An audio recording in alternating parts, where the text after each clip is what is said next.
Silence, s'il vous plaît. Moteur. Ça tourne. Annonce. Action.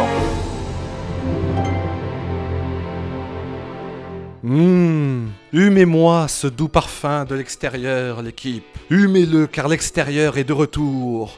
Et Ciné-Sérum aussi, pour une 73e prise. Oh, ou plutôt 33e.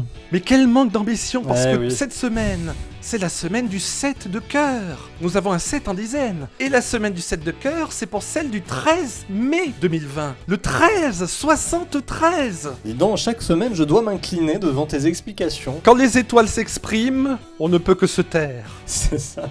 Alors, comme d'habitude, c'est toujours le même concept, avec les 5 mots qui sont prononcés sur un plateau de tournage avant chaque prise. Ben, cette équipe qui est toute contente d'ailleurs d'être enfin déconfinée, hein, dis donc, elle C'est a vrai. commencé à s'ankyloser, hein, la pauvre. Eh bien, par exemple, que s'esclaffe le premier assistant réalisateur qui est en train de sautiller dans tous les sens d'être enfin libre. Silence. Que jubile le cadreur qui ne se rend pas compte que dans un élan de joie, il vient de donner un grand coup de pied à la caméra. Moteur. Que s'époumonne l'ingénieur du son en train de s'étirer longuement parce qu'avec tous les câbles qui se sont emmêlés autour de lui, ben, il ne peut plus rien faire d'autre. Ça tourne. Que Tony Tru, à nouveau le cadreur, qui est en train de jongler avec les restes de sa caméra parce que de toute manière, dans son état, on ne peut plus rien en faire. Annonce. Et enfin, comment tempère le réalisateur qui se doit quand même de rappeler à tous que, déconfinement ou pas, il faut rester prudent et savoir modérer son enthousiasme. Action. Tu connais cette célèbre citation qui fait intervenir le célèbre verbe tempérer. Oui, bien sûr. Je suis tempère. C'est ça, très connu. Et donc, bon, il y aura toujours cette gradation du silence à l'annonce, des films les moins tempérés aux films les plus... Heureux d'être enfin libre, mais qui le gardent pour eux. Pourquoi pas. Et bien sûr, l'action, hein, qui sera notre film qui nous inspire, oui, le plus. Pour lequel on pourrait pas rester tempéré, ni confiné d'ailleurs. Bon, les coupés, hein, vraiment là, ils sont très loin de nous. Hein. J'espère quand même qu'ils nous considèrent toujours comme des coupins. Oui, quand même. On commence tout de suite ce programme, donc avec silence. 18 cadeaux. Tutti gli anni con questa cazzata dei regali, ma perché? Ma cosa pensi che stai male solo tu? Ma te ci hai mai pensato a me? Lo so, starai pensando, ancora questi regali, che palle. Donc de Francesco Amato, Sorti sur Netflix. depuis le 8 mai 2020.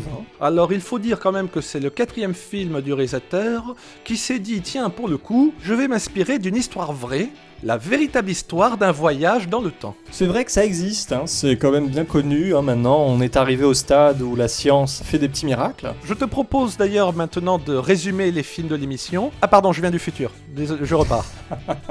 Et donc cela nous raconte l'histoire vraie d'Elisa Girotto, une mère de 40 ans, malheureusement décédée donc à la suite d'une maladie incurable. Et alors certainement que cette mère avait lu et relu La promesse de l'aube de Romain Gary, hein, je sais pas, mais en tout cas, elle a eu l'idée de prévoir à l'avance 18 cadeaux qui seraient offerts à sa fille pour chacun de ses 18 premiers anniversaires. Et donc en plus c'est ça, le retournement, mais qui arrive assez rapidement a priori, donc de cette mère qui revient presque d'entre les morts, en tout cas on remonte le temps. Et d'ailleurs, on en avait parlé il y a quelques temps, mais donc ça rappelle un petit peu le livre Pour que vive l'été, écrit par Hélène Dartout, une de nos rédactrices à Objectif Grand Angle. Notons en plus que les étoiles ont poussé la coïncidence jusqu'au bout, l'histoire se déroule aussi en été. À nouveau, nous avons affaire à une relation mère-fille post-mortem. La mère qui voulait laisser une trace pour sa fille, alors sauf que dans Pour que vive l'été, la trace en question, c'est un journal intime. un beau petit parallèle, et donc on vous encourage à vous procurer de toute urgence, si ce n'est pas déjà fait, donc Pour que vive l'été. Alors, on enchaîne avec Moteur.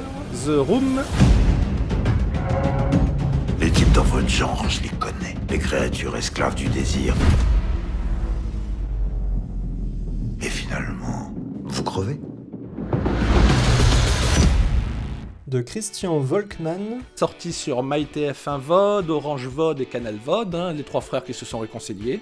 Et donc depuis le 6 mai 2020. Donc il s'agit du deuxième film de ce réalisateur français, son premier étant Renaissance, mais attention, Renaissance au singulier. Hein. Sinon, c'est un autre film de notre ami Tarsem Singh.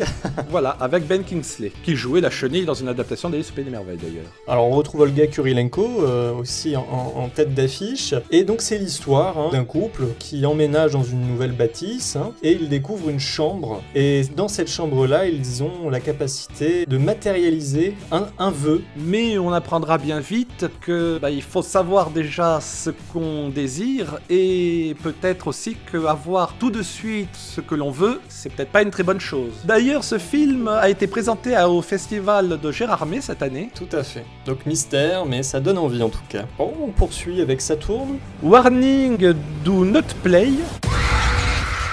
Des étudiants ont réalisé un film. On m'a dit que ce film était terrifiant. Plus de la moitié des gens présents se sont enfuis de la salle de cinéma. Quelqu'un a eu une crise cardiaque et il en est mort. C'est quoi le titre?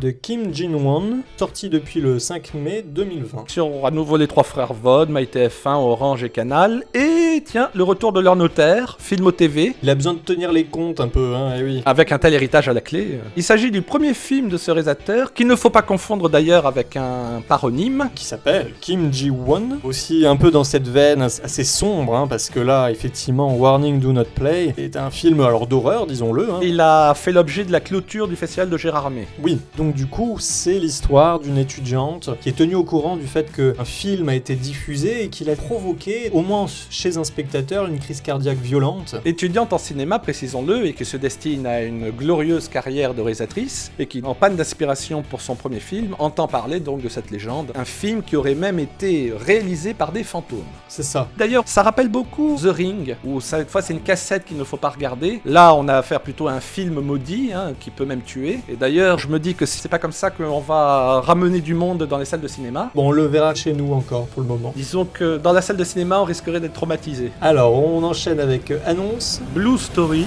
Mais qu'est-ce que tu veux prouver? Tu sais que je suis pas avec eux. Tous ceux qui sont pas avec moi, c'est qui sont contre moi. Oublie pas ça.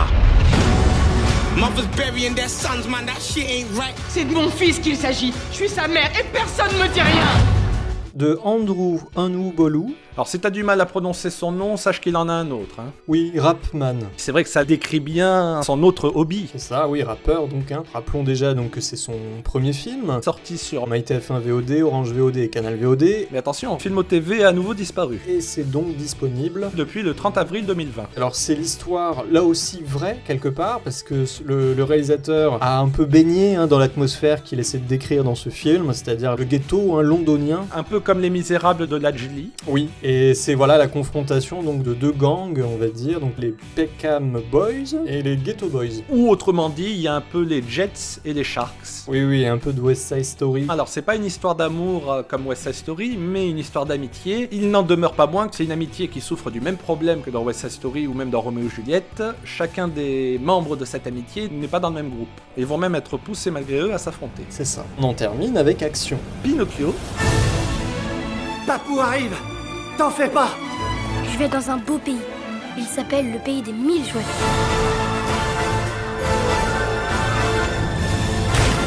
Toi et moi, on va jouer les magiciens. De Matteo Garonne, c'est son 9e film. Sorti depuis le 4 mai 2020. Sur Amazon Prime Video. Alors lui, il a toute une histoire, au départ il devait sortir au cinéma. C'est ça. Mais bon, on a quand même du coup la chance de le voir plus tôt que prévu. Bon, Pinocchio, a-t-on besoin de le présenter encore? C'est le fameux pantin de bois donc que crée Geppetto, cet artisan, sous la coupe lui-même d'un marionnettiste. Mange-feu. Et donc ce pantin, Pinocchio, va prendre vie, mais dès qu'il se met à mentir, son nez s'allonge et donc il se trahit lui-même. Bon, petit joueur, j'en connais certains qui n'ont pas besoin de mentir pour avoir un long nez. Cyrano de Bergerac, il lui rit au nez. Non, c'est ça. Et donc, à partir du moment où il va prendre vie, il va vouloir aussi s'émanciper et il va vivre tout un tas d'aventures. Pour voir son rêve se réaliser, devenir un véritable petit garçon. Et rappelons, donc, un Geppetto est joué par Roberto Benigni. C'est amusant parce qu'il est passé de l'autre côté du burin. Roberto Benigni avait réalisé lui-même un Pinocchio dans lequel il jouait le rôle-titre. C'est vrai. Bon, très bien. Encore une très belle sélection. Et donc, on va récapituler un peu tout ça. Nous avons commencé avec Silence. Donc, 18 cadeaux. De Francesco Amato. Puis Moteur. The Room. De Christian Volkmann. Ensuite, Saturne. Warning Do Not Play. De Kim Jin-won. Après Annonce. Blue Story. De Andrew Anoubolu. Et enfin, Action. Pinocchio, de Matteo Garonne. Vraiment de très très bons films. Alors certes, le confinement est passé, mais il faut quand même rester chez soi pour découvrir toutes ces petites perles. En parlant de perles, ça me rappelle justement dans l'adaptation d'Alice au Pays des Merveilles par Disney, la fameuse huître mère qui disait à ses filles « Le monde est fou, restez chez vous ». Ouais, effectivement. J'ai comme l'impression que les étoiles n'en ont pas fini avec leur coïncidence, parce que, comme nous l'avons dit en début d'émission, c'est la numéro 73. Or, cette année, sachez qu'aujourd'hui même, aurait dû commencer la 73e édition du Festival de Cannes. Mais on a quand même une vidéo de l'année dernière, notamment de la 72e édition, La Vie à Vivre 42, publiée aujourd'hui sur notre compte Facebook Objectif Grand Angle. En tout cas, on vous souhaite de bien profiter encore de tous ces films et on vous retrouve la semaine prochaine. Parce que tous les chemins mènent à Ciné Sérum. Coupé.